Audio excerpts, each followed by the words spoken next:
Mga kaayos, this is John Rex at nakasama natin ang Sugarcane! Guys, makilala naman kayo isa-isa. Ako nga pala si Luis Beato. Anong height mo, brother? 6'3". Okay. Huwag na yung mga height. Huwag na yung mga kayo. Ako naman po si Cedric Angeles, vocalist of Sugarcane. Yeah. Ako si Carl, the bassist and vocalist of Sugarcane. 6 years din ako. Bedyo. Hi, I'm Rona, flutist of Sugarcane. I'm Frayin, the lead guitarist. Frylan ang drummer.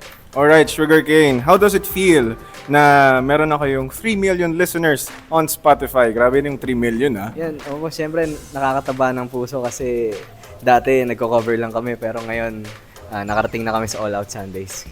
No?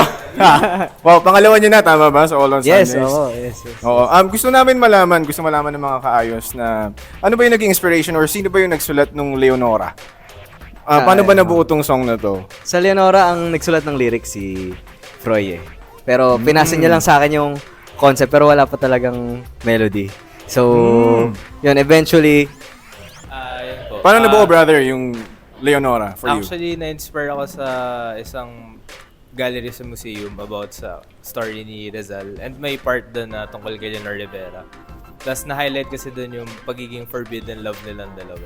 So, parang, pinitch ko yung concept kay Sed na parang, okay din pala tignan na tong story na to kasi most of us ang alam lang chick boy si Rizal yun. Tapos meron din palang babae na sineryoso siya. And yun si Leonor Rivera. Wow. Alright, grabe ang lalim pala nung ng story behind it.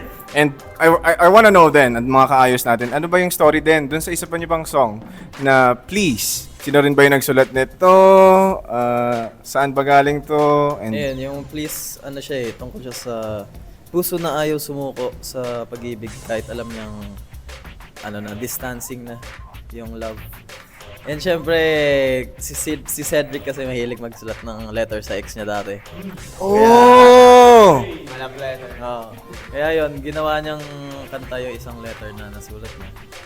Kaya yun yung, dun galing yung please. So yung Please, galing sa letter na ginawa mo sa ex mo? yung chorus po na yung please bumalik ka na. Oh! So ito, pwede ko pa malaman, ito ba heartbreak or No, ano nangyari? Pwede mo bang i-share yun sa mga kaayos natin? Yearning daw eh.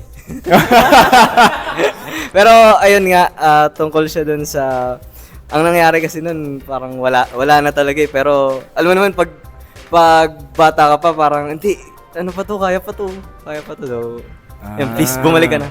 Yung baka pwede pa. Baka pwede pa natin ipilit. Parang ganon. Pero na-curious ako, how does it feel na ikaw lang yung nag-iisang babae sa group? To be honest, sila yung isa sa mga pinagkakatiwalaan kong mga lalaki sa buhay ko. Aww.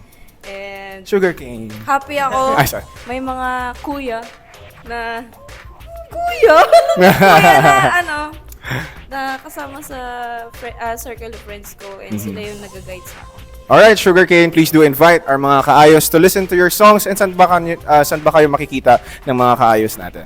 Hello, Sugar folks. Stream our songs sa Spotify.